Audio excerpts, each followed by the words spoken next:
Welcome to this explainer. Thrilled to have you here.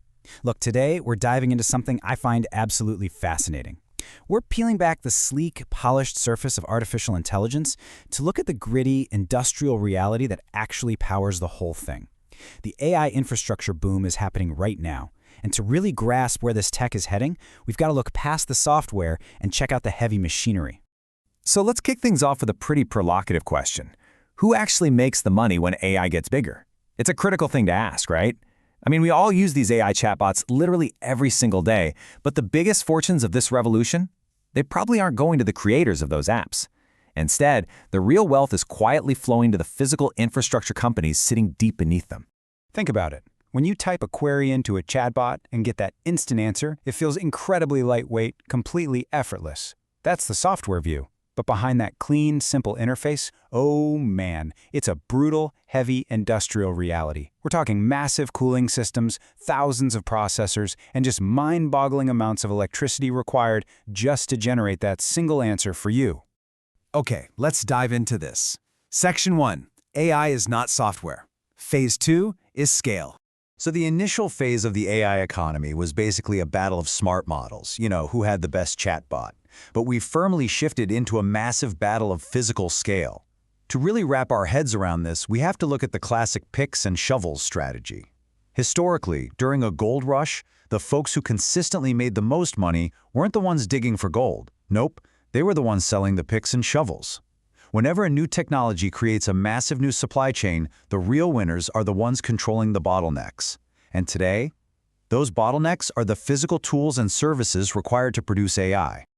Moving on to Section 2, the chip supply chain. Let's look at NVIDIA's blueprint. All right, so we're starting at the very foundation of compute. And you really can't talk about AI chips without talking about NVIDIA and its massive 2026 Vera Rubin platform. NVIDIA basically sells the blueprint for entire AI factories. But here's the thing, they don't do it alone.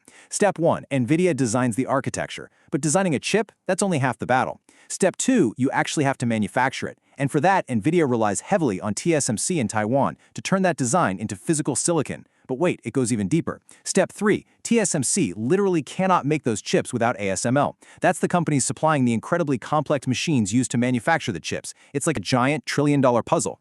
To put this into perspective, just take a look at TSMC's Q1 2026 revenue breakdown.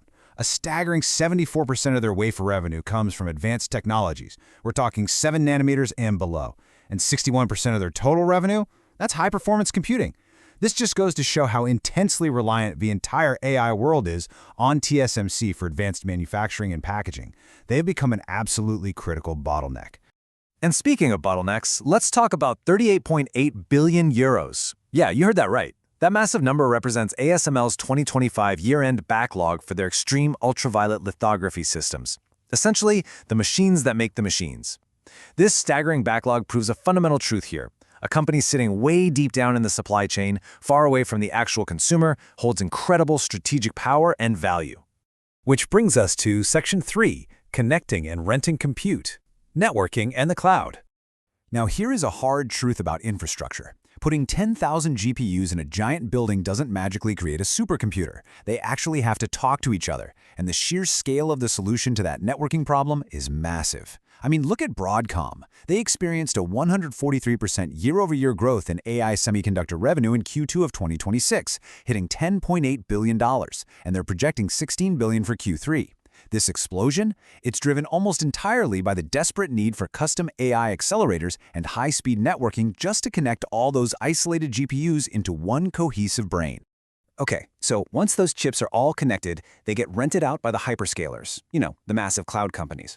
Now, AWS, Google, and Microsoft have this fascinating dual strategy. On one hand, they are renting out these AI engines to the whole world. But simultaneously, AWS has their Trainium and inferential custom chips, Google has its 8th-gen TPUs, and Microsoft is busy working on next-gen silicon for Azure. They are all aggressively designing their own custom silicon to reduce their absolute reliance on external GPUs. And alongside those giants, we have AI-native cloud providers like CoreWeave, which perfectly highlights the harsh reality of industrial economics. Check this out. In Q1 2026, they had over $2 billion in revenue and a mind-blowing $100 billion backlog, but they are operating at a net loss. It's a huge paradox, right? How can you have a $100 billion backlog and still lose money?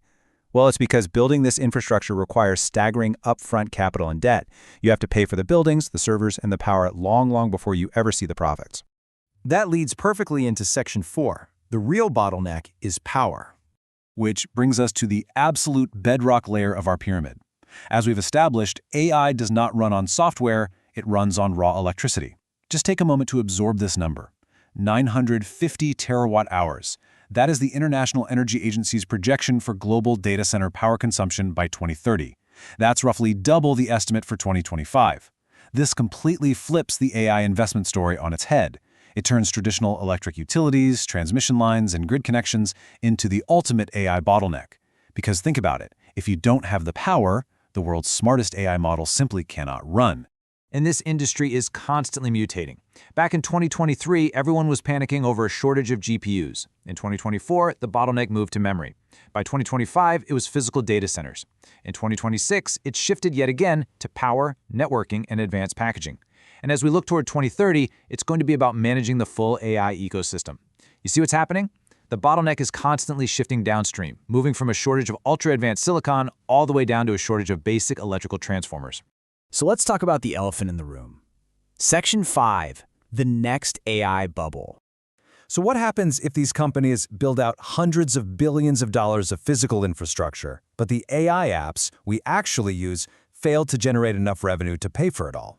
Let's recap the layers of our pyramid here, going from applications at the top down to cloud, foundries, lithography, and finally energy at the base. A company at literally any of these levels can benefit immensely from the explosion in AI demand. But, and this is crucial, benefiting from demand does not necessarily mean it's a safe or profitable long-term investment.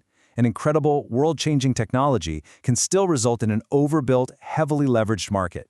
And this leads us to a really fascinating dual reality. Because capital-intensive businesses behave very differently than lightweight software companies, we're looking at a future where we could simultaneously see massive leaps in AI capabilities. I mean, truly awe-inspiring technological progress, right alongside crushing, painful financial failures for the companies that leverage themselves too highly to build it.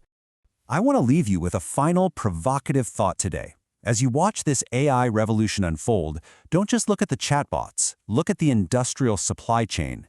The future of AI depends entirely on who controls the physical infrastructure underneath it.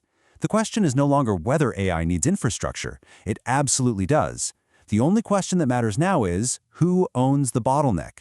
Thank you so much for joining me for this explainer, and I really hope this gives you a completely new lens to view the AI boom.